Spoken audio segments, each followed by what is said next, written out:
Assalamu alaikum. Wallahi kin ga sai yanzu Allah ya yi zan ƙara su.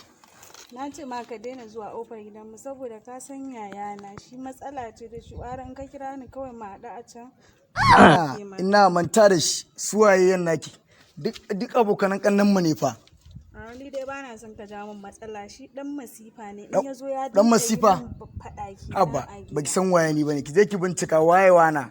Shi yana zuwa a gaban ki zai sujjada ce kawai ba zai mun ba. Aba su waye manta da su. Yau wannan kwalliya yau akai. Baby dan jiyo mu ga. Ke waye wannan? Eh? No. Saurayanki. Kai me na gaya ma? Ke me na gaya miki? Kamar iya. Kai waye kai? Ki wannan waye ban san shi ba. Yayana ne. Wanke Ki san ni ba? ko dai danki. Ki shiga gida. Za mu gama da shiga gida. Tsaya ba inda ta ji wallahi. Shiga gida. Ba inda ta ji. Kai ka san ni? Eh? Ka san waye ni? Ka san waye ni?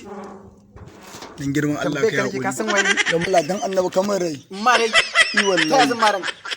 Ban hana ka zuwa kofar gidan nan ba. Kaddara. Ban hana ka zuwa kofar. Kaddara ta riga kwana. To kaddara da zan kawo ƙarshen labari. Za ka ga kaddara. Ni laulayi ma nake wallahi. Za ka ga kaddara. Laulayi nake idan Allah ka yafe mun. Laulayi kake. Yafe mun dan Allah. Kana cewa ba za ta shiga gida ba ka san wane ne Da wasa nake